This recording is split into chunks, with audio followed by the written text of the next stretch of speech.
Hello student, আজকের এই ভিডিওতে আমি তোমাদের সামনে আলোচনা করব বিকম ফার্স্ট সেমিস্টারের ইম্পর্টেন্ট একটা সাবজেক্ট ইটি অন্টারপ্রিনিয়রশিপ ডেভেলপমেন্ট। এই অন্টারপ্রিনিয়রশিপ ডেভেলপমেন্ট সাবজেক্টটার সিলেবাস এবং কোশ্চেন প্যাটার্ন নিয়ে আমি তোমাদের সামনে আলোচনা করব এবং এই সাবজেক্টের জন্য কোন বই পড়াটা ভালো সেটাও আমি তোমাদের সঙ্গে শেয়ার করব। ঠিক আছে? তো আমাদের কোচিনে যারা পড়ে তাদের তো আর বই কিনতে হয় না। আমরা আমাদের কিছু নোটস আছে, নোটস দিই, সেই নোট দিয়ে ওদের কাজ চলে যায়। তো তোমরা দেখতেই পাচ্ছ, এটা হচ্ছে আমাদের কোচিনের নোটস। নোটস লেখা হয়েছে। এই নোটসই ওদের দেয়া হয়েছে। বেশি না, মাত্র 7 পাতার নোটস। এর মধ্যেই পরীক্ষার সমস্ত কোশ্চেন এর মধ্যেই কভার আপ। তো যাই হোক, এখন আমি তোমাদের সামনে সিলেবাস নিয়ে ডিসকাশন করছি এবং কোশ্চেন প্যাটার্ন নিয়ে ডিসকাশন করছি।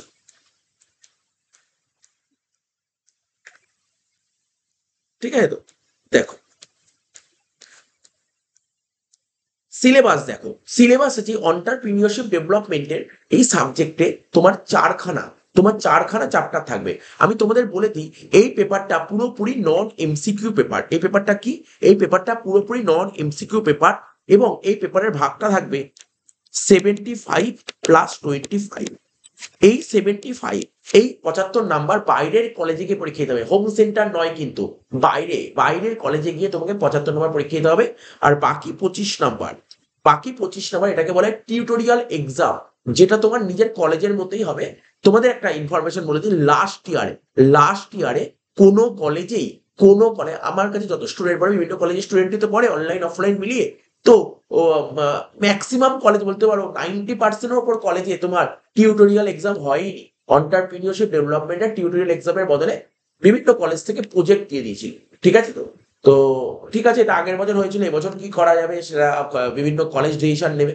তো যাই হোক, মানে মেন ব্যাপারটা হচ্ছে বাইরের কলেজে গিয়ে তোমাকে 75 নাম্বার পরীক্ষা দিতে হবে। আর তোমার নিজের কলেজের টিউটোরিয়াল এক্সাম হওয়ার কথা 25 নাম্বার, হয় তোমার কলেজের টিউটোরিয়াল এক্সাম হবে, আর না হলে প্রজেক্ট দিয়ে দেবে। তো দেখো, এই 75 নাম্বার চারখানা চ্যাপ্টার তোমাকে পড়তে হবে। চারখানা চ্যাপ্টার থেকেই তোমাকে 75 নাম্বারের কোশ্চেন আসবে। তো দেখো, ইউনিট ওয়ান এর নাম কি আছে? ইউনিট 1 আছে ইন্ট্রোডাকশন। ঠিক আছে? Unit 1 introduction. ঠিক আছে? তো ইউনিট 1 ইন্ট্রোডাকশন। ইউনিট 2 তে কি আছে? পাবলিক আর প্রাইভেট সিস্টেম। ইউনিট 3 হচ্ছে সোর্সেস অফ বিজনেস আইডিয়া। ঠিক আছে? আর ইউনিট 4-এ আছে মোবিলাইজিং রিসোর্সেস। এই চারটে চ্যাপ্টার আছে মোটামুটি। আমরা মোটামুটি 4টে চ্যাপ্টার। তুমি যদি ফার্স্ট চ্যাপ্টারটাই ভালো করে পড়ে নাও না, ওখান থেকে তুমি 30 থেকে 35 নাম্বার কোশ্চেন পেয়ে যাবে। ঠিক আছে? তবে ক্যালকাটা ইউনিভার্সিটির গাইডলাইনে কিছু বলে দেয়নি কোন চ্যাপ্টার থেকে কত নাম্বার আসবে। এটা কিন্তু ক্যালকাটা ইউনিভার্সিটিতে কোনো পরিষ্কার ভাবে বলে দেওয়া নেই কোন চ্যাপ্টারে কত নাম্বার আসবে। ঠিক আছে? তবে লাস্ট ইয়ার কোশ্চেন থেকে আমরা একটা এক্সপেক্ট করতে পারছি, মানে এটাই হবে। ফার্স্ট চ্যাপ্টার থেকে তোমরা 30 থেকে 35 নাম্বার কোশ্চেন পাবে। তো দেখো তো দেখো ইউনিট ওয়ানে কি কি টপিক পড়তে হবে? অন্টারপ্রিনিয়রের মিনিং পড়বে, ফিচার্স পড়বে, function and different types, innovative, imitative, Fabian, drone, social, entrepreneur, technopreneur, ecopreneur. Entrepreneurship meaning পড়বে, এলিমেন্টস অ্যান্ড ডিটারমিনেন্টস, ইম্পর্টেন্স পড়বে। ঠিক আছে? অন্টারপ্রিনিয়রশিপের তোমার মিনিংটা পড়তে হবে, এলিমেন্টস পড়বে, ডিটারমিনেন্টস পড়বে, ইম্পর্টেন্স পড়বে। তারপর যে নিড ফর ক্রিয়েটিভিটি, মানে ক্রিয়েটিভিটিটা পড়বে। ক্রিয়েটিভিটি আর ইনোভেশনের নিডটা পড়তে হবে in entrepreneurship. Role of family business in India, the the contemporary role model in Indian business including women entrepreneur, their values, business philosophy and behavioural orientation, conflict in family business and its resolution. Unit 1 থেকে Calcutta university সিলেবাসে এইগুলো আছে।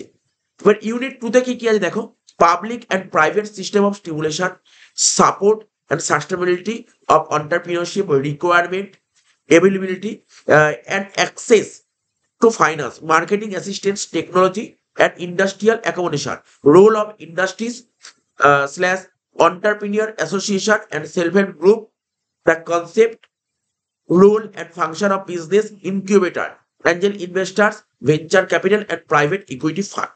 Unit 3 sources of business idea থেকে কি কি topic আছে ক্যালকুলেশনের সিলেবাসে? Sources of business idea, এর মধ্যে পড়তে হবে concept, features and test of feasibility concept and objectives. Innovative life cycle, creative process, significance of writing the business plan slash project proposal, concept, importance and contents of business plan, project proposal, designing business process, location, layout, operation, planning and control, preparation of feasibility study report and project report। ঠিক আছে, unit 4 mobilising রিসোর্সে কি কি আছে? Mobilising resources for entrepreneurship, need for finance in entrepreneurship, micro, small and medium enterprise, meaning, advantage, disadvantage, startup, mobilizing resources for startup, accommodation and utilities, preliminary contacts with the vendors, suppliers, bankers, principal customers, basic startup problem, method to solve startup problems। Calcutta ইউনিভার্সিটির সিলেবাসে এই চারটে chapter আছে, চারটে চ্যাপ্টারের মধ্যে ভিতরে কি কি কন্টেন্ট আছে সিলেবাস আমি সেইগুলো আমি তোমাদের সামনে শেয়ার করে দিলাম, ঠিক আছে? এবং কোন কোন চ্যাপ্টারে কত নাম্বার আসবে এটা সিইউ থেকে কিন্তু পরিষ্কার হয়েছে, কিছু বলেনি, ঠিক আছে তো? তবে আমি বলে দিলাম প্রতিটা চ্যাপ্টার থেকে প্রচুর প্রচুর নাম্বারের কোশ্চেন আসবে। আমরা পরবর্তী ভিডিওতে অবশ্যই বলবো যে কোন চ্যাপ্টার থেকে কত নাম্বার আসতে পারে, এক্সপেক্টেড কত নাম্বার আসতে পারে সেটা আমরা বলে দেবো। আচ্ছা, এবার দেখো আমি তোমাকে বলছি যে তোমাদের কোশ্চেন প্যাটার্ন, যেটা বললাম কোশ্চেন প্যাটার্ন কেমন আসবে। তিনটে গ্রুপে তোমার কোশ্চেন সেট হবে, তিনটে গ্রুপে, গ্রুপ এ, গ্রুপ বি এবং group C. Group A, group B, group C. Group A থেকে তোমাকে 2 নাম্বারে 10টা করতে হবে, 2 নাম্বারে 10 খানা লিখতে হবে, 20 নাম্বার। তোমাকে দেবে কটা? 15টা কোশ্চেন, তোমাকে 15 খানা কোশ্চেন দেবে 2 নাম্বারে, সেখান থেকে 10টা লিখতে হবে। গ্রুপ বি থেকে তোমাকে 5 নাম্বারে 5টা লিখতে হবে, 25 নাম্বার। অর্থাৎ 5 নাম্বারে 8 খানা কোশ্চেন দেবে, তোমাকে 5টা লিখতে হবে, 25 নাম্বার হয়ে গেল। এবার লাস্ট হলো গ্রুপ সি থেকে তোমাকে 10 নাম্বারের 5 খানা কোশ্চেন দেবে, 10 নাম্বারের 5 খানা কোশ্চেন দেবে, তোমাকে 3টে কোশ্চেন লিখতে হবে, হয়ে গেল 30 নাম্বার। তাহলে তুমি বুঝতে পারলে তোমাকে পরীক্ষার হলে গিয়ে টোটাল 15 আর 3 18টা কোশ্চেন লিখতে হবে। আবার বলে দিচ্ছি, 3টে গ্রুপে কোশ্চেন সেট হবে, group A, group B, group C. Group A থেকে 2 নাম্বারে 10টা লিখতে হবে, গ্রুপ বি থেকে 5 নাম্বারের 5টা লিখতে হবে, আর গ্রুপ সি থেকে 10টা বা 3টে লিখতে হবে।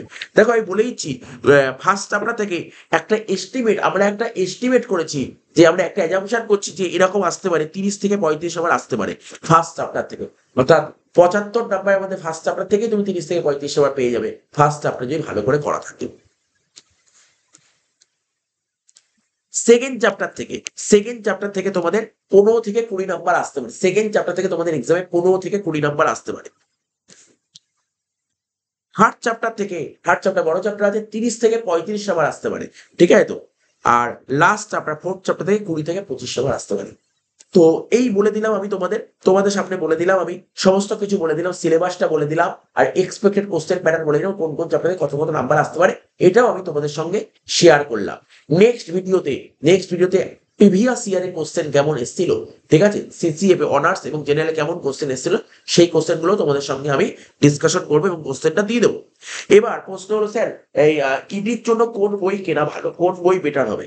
দেখো, প্রথমে যদি বলি বেঙ্গলি, যারা বেঙ্গলি ভার্সনে পড়ছো,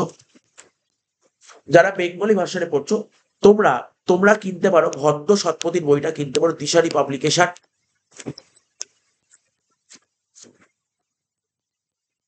ভদ্র শতপথীর বইটা কিনতে পারো। আর একটা টিডি পাবলিকেশনের একটা বই, একটা দিশারি আর একটা টিডি, এই দুটো বইয়ের মধ্যে তোমরা যে কোনো একটা বই চুজ করতে পারো, হয়ে গেল বেঙ্গলি ভার্সন।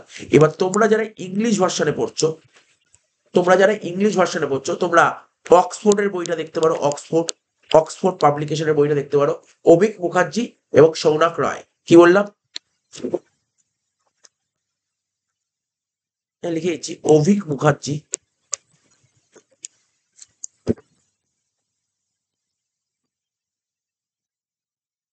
সৌনক রায়, এই বইটা তোমরা দেখতে পারো। আর একটা তোমরা দেখতে পারো টিডির বই দেখতে পারো, টিডি পাবলিকেশনের বই দেখতে পারো। তারপর তোমরা দিশারির বই দেখতে পারো। এইগুলো ইংলিশ ভার্সনের জন্য এই বইগুলো দেখতে পারো। এছাড়াও আমরা তো আমাদের ক্লাসে যারা পড়ে আমরা নোট প্রোভাইড করি, ঠিক আছে তো? তো ঠিক আছে, এই বেঙ্গলির কোন বই আর ইংলিশের কোন বই বলে দিলাম। আমরা নেক্সট ক্লাসে আমি বলে দিচ্ছি বারবার করে, নেক্সট ক্লাসে আমরা কি করব, সিলেবাস তো দিয়ে দিচ্ছি, নেক্সট ক্লাসে আমরা প্রিভিয়াস ইয়ারের কোশ্চেন দেবো, 2 নম্বর ক্লাস। আর তারপরের ক্লাসে আমরা কি করবো, ইডির আগামী বছর পরিমাণ, তোমরা যে বছর পরীক্ষা দেবে সেই বছরের সম্ভাব্য কি কি কোশ্চেন আসতে পারে তার সাজেশন আমরা দিয়ে দেবো। সাজেশন বেশি দেরি করবো না, এর মধ্যেই আমরা সাজেশন দিয়ে দেবো। ঠিক আছে, অক্টোবর মাসের মধ্যেই আমরা সাজেশন দিয়ে দেবো। তো ঠিক আছে, এই ভিডিওটি যদি ভালো লাগে তোমরা অবশ্যই বন্ধু বান্ধবদের মধ্যে শেয়ার করে দিও। ঠিক আছে, এই ভিডিওটি এখানেই শেষ করছি। টাটা, বাই বাই, ধন্যবাদ।